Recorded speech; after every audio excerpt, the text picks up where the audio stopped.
주님은 말씀하십니다.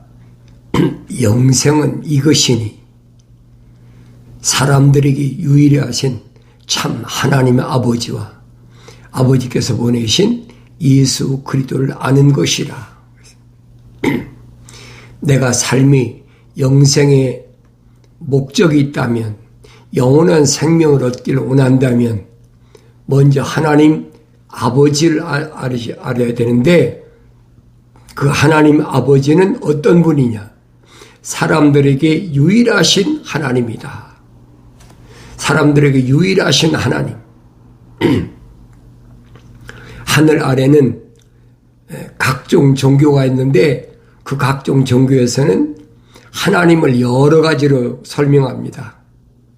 그런데 기독교에서는 유일하신 하나님, 오직 한 분이신 하나님. 이 말씀이 무슨 말씀인가 여러분 올바로 잘 아셔야 돼요. 그러니까 하나님을 한 분이 아니고 성부 하나님, 성자 하나님, 성령 하나님, 그런 종교 있잖아요. 로마 캐토릭이나 개신교 그렇잖아요. 이 기독교는 아니란 말이에요. 유일하신 하나님 한 분이에요. 그분을 올바로 알아야 된다. 그래서 그분이 어떤 분이냐 하는 것을 알려면 우리가 선자들을 통해서 예언된 말씀을 올바로 잘 알아야 됩니다. 선자들이 뭐라고 얘기합니까? 하나님은 어떤 분이냐? 하나님은 광대하신 분이다.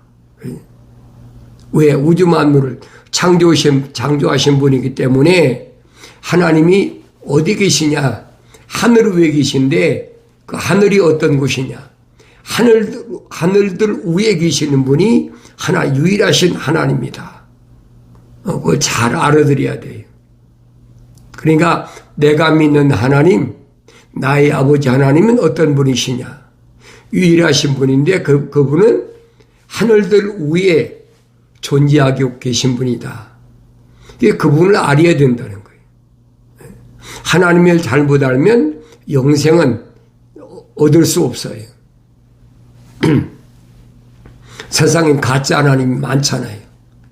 자칭 하나님, 그런 것들 많이 있잖아요. 능력 행한다 그럼 내가 하나님이다. 그렇게 떠드는 사람도 있고. 그런데 성경에서 말씀하시는 유일하신 하나님은 어떤 분이시냐? 그냥 올바로 깨달아야지요. 그래서 참 하나님이시다. 그분은 하나님. 사도 야고보가 그러잖아요. 마귀가 제일 떠는 게 뭐냐? 한 분도 하나님이 계신 걸 제일 떤다는 거예요. 왜? 한 분 하나님은 말씀도 하나거든요. 그 아들도 하나요. 하나님 영도 한 분입니다. 그런데 한 분 하나님이 아닌 이 세상에 있잖아요. 빛을 음하게 만든 거잖아요. 하느님이라는 거예요. 로마 캐토릭에서도 하느님 그러죠. 개신교에서도 하느님 그러잖아요. 그건 참 하나님이 아니시란 말이에요. 그래서 사람들에게 유일하신 참 하나님 아버지를 알아야 된다. 모세에게 천사가 나타나서 하나님에 대해 설명하잖아요. 창조주 하나님 어떤 분이냐? 창조주 하나님은 스스로 계신 분이다. 스스로 계신 분. 사람들이 임의로 만드는 그런 하나님이 아니라 피조신이 아니라 스스로 계신 분. 우리가 올바로 깨달아야 되잖아요. 스스로 계신 분을 나는 어떻게 알고 있나? 그래서 모세에게 말씀하시기 겁니다.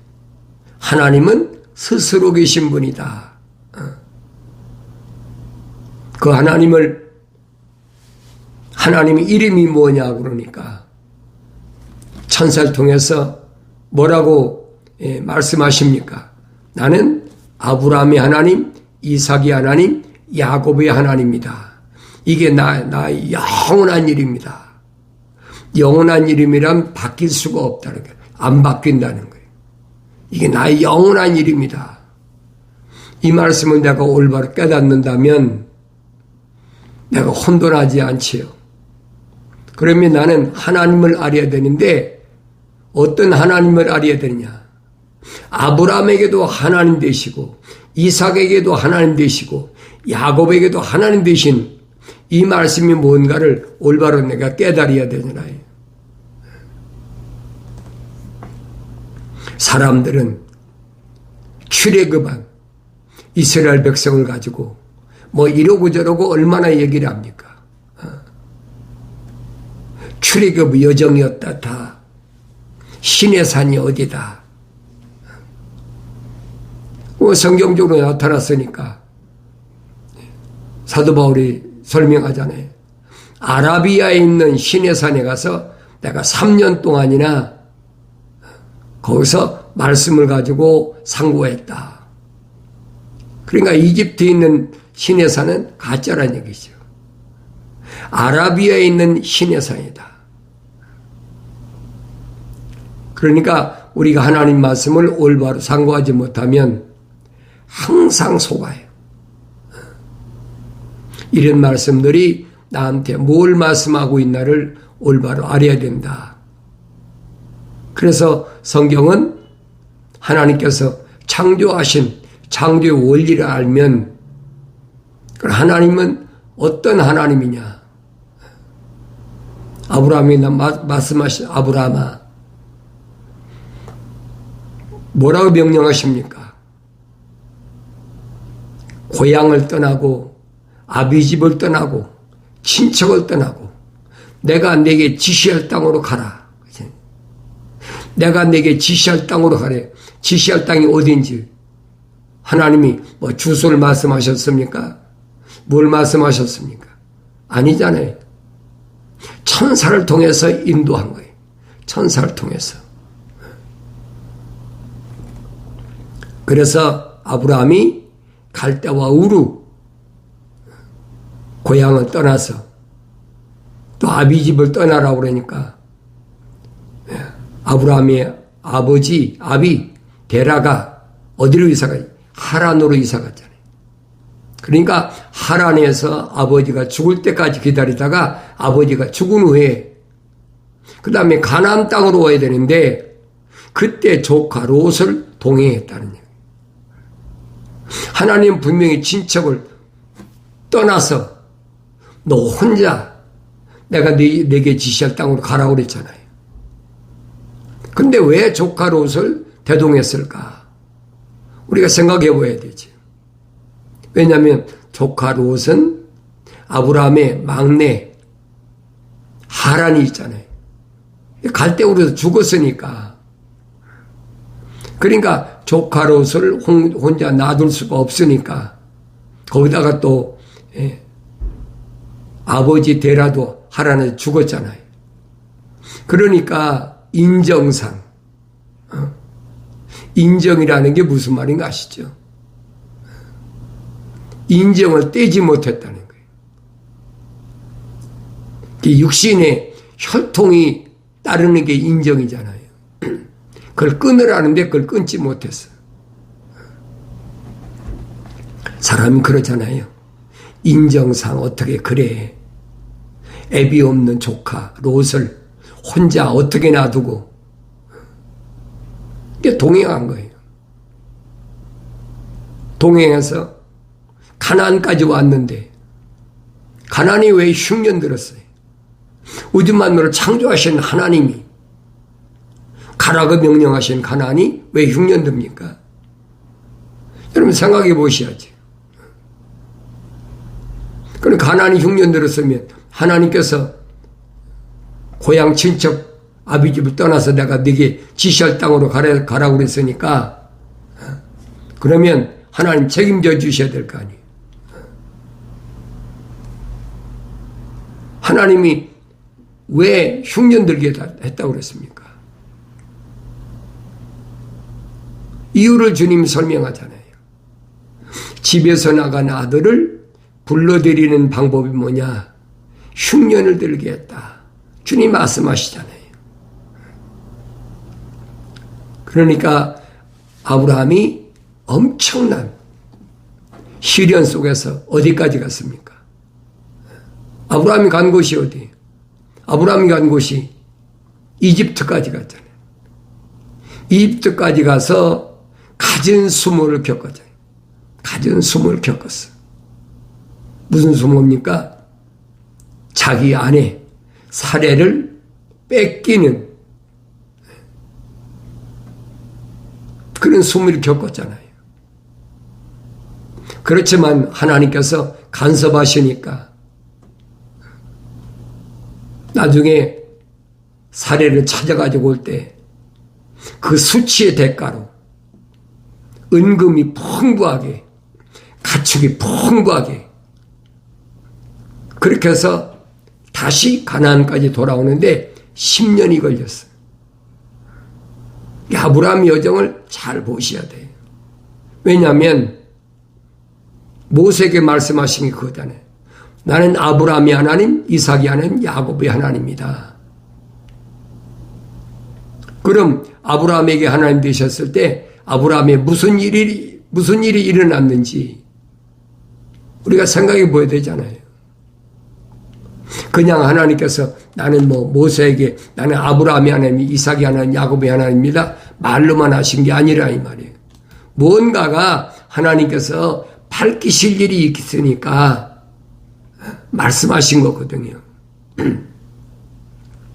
그래서 아브라함이 4가지 명령 가운데 1가지 명령을 안 지켰다. 그럼 3가지 지켰으니까 1가지 안 지킨 거야 적당히 넘어갈 수 있잖아요. 근데 하나님 앞에는 그게 안 된다는 거예요. 하나님이 불허하신다는 거예요. 근데 우리는 출애굽이라는 이 여정에만 초점을 맞추지 왜 출애굽이 됐는지를 그건 아브라함 때까지 올라가야 알잖아요. 하나님께서 가나안에 돌아온 아브라함에게 뭐라고 명령하십니까?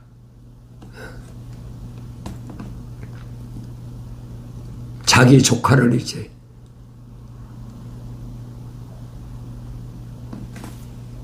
양떼가 많으니까, 재산이 많으니까 분가해 주잖아요. 그때 분가한 거예요. 하란에 있을 때 동행하지 말라고 그랬는데 동행은 대가로 그때 분가한 겁니다. 그래서 롯에게 많은 양떼와 가축을 줘가지고 분가하잖아요. 그래 롯은 평지 어디로 갔습니까? 소돔과 고모라로 가고 아브라함은 산간 지역인 가나안 땅을 남아있고 그의 성경이 기록되어 있잖아요. 우리가 이 말씀을 올바로 봐야 된다니까. 올바로 보지 못하면 혼돈이 와요. 왜 하나님이 천사를 통해서 나는 아브라함이 하나님, 이삭이 하나님, 야곱이 하나님이 말씀하셨나. 창세기 12장부터 아브라함에 대해서 어디까지 이삭을 바치는 거기까지 거의 창세기 22장인가요? 자세히 기록되어 있잖아요. 그 내용이. 그러면 나는 창세기 12장부터 창세기 22장 모리아산에 가서 이삭을 바칠 때까지 하나님께서 됐다. 아브라함을 인정하실 때까지 그 여정을 속속히 올바로 잘 보여야 된다는 거예요. 무엇이 잘못됐나? 그걸 깨달아야 될 거 아니에요. 그래야 아브라함이 하나님 대해서 알 거 아닙니까? 하나님을 유일하신 하나님을 알아야 영생이라고 그러면 아브라함이 하나님을 아브라함에 대해서 우리가 말씀을 통해서 잘 살펴봐야지요. 하나님께서 아브라함에게 약속하셨잖아요. 내가 너로 인하여 큰 민족을 이룬다. 그렇죠? 큰 민족을 이룬다. 천하 만민이 너로 인하여 복을 받는다. 그러니까 우리 생각이 잘못됐잖아요. 복을 받는다 그러면 우리는 어떻게 인식합니까? 모든 것이 다 건강하고 잘 되고 부자 되고 그러면 그것이 복인 줄 착각하고 있어. 근데 성경에서는 아니에요. 철학에서는 복이라고 그러면 뭐 돈도 많이 벌고 건강하고 모든 것이 다 육신이 잘 되는 것을 복으로 잘못 인식시키고 있어요. 근데 성경은 아니라는 얘기예요. 성경의 복은 뭐냐? 하나님이 날마다 시간마다 구체적으로 간섭하신다는 거예요. 왜 간섭하세요? 내가 거룩하니 너희도 거룩하라. 거룩을 위해서 하나님이 간섭하시는 거예요. 그게 복이에요. 우리 잘못된 인식 속에서 벗어나지 못해. 그런데 기독교 신앙은 이게 올바로 깨달으라는 거예요. 올바로 깨닫지 못하면 혼돈에서 벗어나지 못해요. 그래 하나님께서 아브라함에게 내가 너를 복주고 그러죠. 너를 구체적으로 간섭한다. 왜? 내 안에 하나님 거룩한 호흡이 들어갔으니까 거룩을 잃지 말라고. 그러니까 그 거룩을 위해서 혼자 본토, 친척, 아비 집을 떠나라고 그랬는데 못 떠났잖아요. 4가지 명령 가운데 1가지를 안 지켰으니까 3가지는 지켰으니까 아까 하나님이 그 용서해 주실 거다. 대개들 그렇게 넘겨짓거든요. 하나님의 사랑은 그게 아니에요, 여러분. 하나님의 사랑은 무슨 사랑이에요? 공의의 사랑이에요. 온전해야 돼. 4가지면 4가지를 완전히 지켜야 돼. 이 1가지 안 지킨 것 때문에 아브라함에게 어떤 일이 벌어졌나 보세요. 하나님께서 아브라함에게 너 내게 번제를 드려라. 그 번제가 뭐예요? 4가지 짐승을 드리라는 거예요. 3년 된 암소, 3년 된 염소, 3년 된 순양, 그리고 집비둘기. 왜 4가지를 드리라고 그랬을까? 아브라함이 하나님이라고 그랬잖아요. 아브라함 이전에 하나님 앞에 제단 쌀 때 무슨 짐승을 잡아가지고 하나님께 번제 드리라 그거 있습니까? 없잖아요. 노아도 방주에서 나와가지고 하나님께 제단을 쌓았다고 그랬어요. 근데 노아에게 하나님께서 명령하실 때 뭐라고 그랬어요? 정결한 짐승 7쌍, 정결하지 않은 짐승 2쌍. 그게 방주에 들여넣으라는 거예요. 새도 정결한 새. 정결하지 않은 새도 있죠. 그러니까 노아가 어떻게 정결한 새인지 정결하지 않은 새인지 정결한 짐승인지 정결하지 않은 짐승인지 뭘로 구별하겠습니까? 근데 아브라함 때 와서 보면 정결한 짐승은 뭐냐? 그예요. 정결한 짐승은 3년 된 암소, 또 3년 된 암염소, 3년 된 순양, 비둘기. 왜 그랬을까? 생각해 봐야 되잖아요. 그래서 아브라함이 하나님 명령하신 대로 천사가 뭐 전달자니까 가브리엘 천사가 전달하니까 알아들었지요. 그래서 아브라함이 4 번제물을 가지고 희생제물을 가지고 그 잡아가지고 번제를 드린 거예요.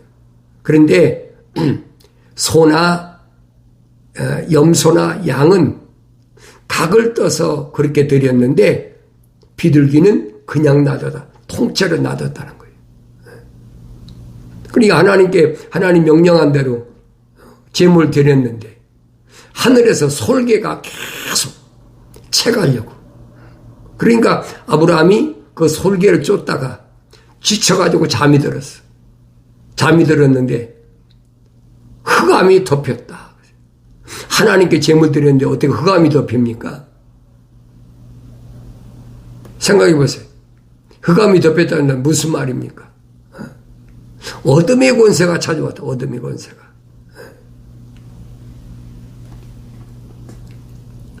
그런데 그때 천사를 통해서 하나님 명령하신 게 뭐냐? 이로 인하여 후손이 이방 땅에 가서 4대 만에 돌아오리라. 그 4대가 430년 걸립니다. 그러니까 한 대가 100년씩 걸립니다. 430년 만에 출애굽했잖아요. 출애굽한 것이 문제가 아니라 왜 출애굽이 있었는지를 그걸 설명하는데 모세한테 설명하잖아요. 나는 창조주 하나님이고 스스로 있는 피조물이 아니야. 스스로 있는 하나님이신데 내 이름은 아브라함의 하나님, 이삭의 하나님, 야곱의 하나님이다. 그럼 이 하나님을 알아야 내가 영생을 할 거 아니에요. 이 하나님 모르는데 어떻게 영생합니까? 그 주님이 말씀하신 것을 왜곡하는 거지. 주님이 하나님 아들이 말씀하시잖아요. 영생은 이것이니 사람들이 유일하신 참 하나님 아버지와 아버지께서 보내신 예수 그리스도를 알아야 된다. 그래서 내가 여러분에게 경건에 훈련할 때 말씀드리는 게 그겁니다. 창세기 1장, 2장, 3장을 내가 올바로 잘 상고하고 올바로 깨달아야만이 성경 전체를 깨달을 수가 있어요. 그래야 예수 그리스도를 알 수 있는 길이 열린다는 얘기예요. 창세기 1장에서 하나님이 창조하신 하나님 거룩한 창조의 그림이 안 보이는데 어떻게 여러분 예수 그리스도를 압니까? 창세기 1장을 모르면 예수 그리스도를 알 수가 없어요. 말로는 하나님의 아들이다. 하나님의 아들이다. 우리 이론적으로 얼마나 많이. 근데 창세기 1장 3절에 분명히 하나님이 뭐라고 말씀하셨습니까? 빛이 있으라. 그게 참빛이라는 거예요. 하나님의 아들이 참빛, 세상이 창조되기 전에 분명히 말씀하셨잖아요. 그러니까 사도 요한복음에서 그 참빛이 육신을 입고 오셨다. 누구에게? 자기 백성에게. 근데 자기 백성이 영접지 않았다는 거예요. 빛을 영접지 않았다는 거예요. 그 빛은 무슨 빛이냐? 창세기 1장 3절에 있는 하나님께서 명령하신 거예요. 빛이 있으라. 하나님 낳으신 거예요. 하나님의 아들을. 사도 바울이 설명하잖아요. 하나님의 아들이 창조를 했다. 모든 것들을 다 창조했다. 이런 내용들을 내가 하나님 말씀을 상고하면서 올바로 깨달아야 되는데 이런 말씀들을 올바로 깨닫지 못하니까 세상 사람들이 추측을 하는 거예요. 하나님 말씀에도 없는 것을 추측으로 아마 이랬을 것이다. 여러분 요한복음 읽어보면 그렇잖아요. 참빛이 세상에 들어왔는데 자기 백성이 왔는데 자기 백성이 영접지 않았다. 그 참빛이 언제예요? 창세기적인 기록되어 있잖아요. 하나님이 빛이 있으라. 왜 빛이 있으라고 그랬어요? 창세기 1장 1절에 태초에 하나님이 천지를 창조하셨다. 하늘과 땅을 창조하셨는데 2절에 보면 땅이 공하고 혼돈하고 흑암이 깊음이 있고 하나님의 신은 수면에 운행하고 있다. 그리고 창세기 3장에서부터 첫째 날부터 창조가 시작됐잖아요. 첫째 날에 빛이 있으라. 그러니까 이런 내용들을 내가 올바로 깨닫지 못하면 성경을 아무리 읽어도 알 수가 없어요. 풀어지질 않아요. 그러니까 이런 말씀들을 내가 올바로 깨닫기 위해서는 언제든지 하나님 말씀을 깊이 상고해야 되고 대충대충 읽지 말고 이 말씀이 나한테 뭘 말씀하는지를 올바로 상고해야죠. 그래야 알게 되고 깨닫게 되는 거예요. 그전에는 알 수가 없어요. 하나님이 이 말씀을 왜 하셨을까? 왜 하셨을까? 그거 생각해 봐야 될 거 아니에요. 대충대충 지나간 일들이니까 하나님이 우주만을 창조하셨다. 그걸로 끝나면 안 된다는 얘기예요. 확실하게 알아야 된다. 왜? 거기에 영생이라는 문제가 달려있어. 영원한 생명이. 여러분, 우주 만물을 다 주고 세상을 다 준다 하더라도 영생은 없겠습니까? 내 가진 재산 다 준다 하더라도 영생 없겠어요? 영생 얻을 수가 없잖아요. 그럼 영생이라는 것이 얼마나 소중한 걸 알아야 될 거 아닙니까? 하늘 아래 영생이 어디 있어요? 부자에게 영생이 있습니까? 돈이 많고 권세가 있다고 그래서 패권 국가의 수장이라서 영생이 있습니까? 내가 공부를 많이 해서 스펙이 훌륭하다고 영생이 있습니까? 없어요. 하늘 아래 영생은 없어요. 그래서 예수님이 영생이라는 것을 강조하신 거예요. 주님은 계속 영생 말씀하시잖아요.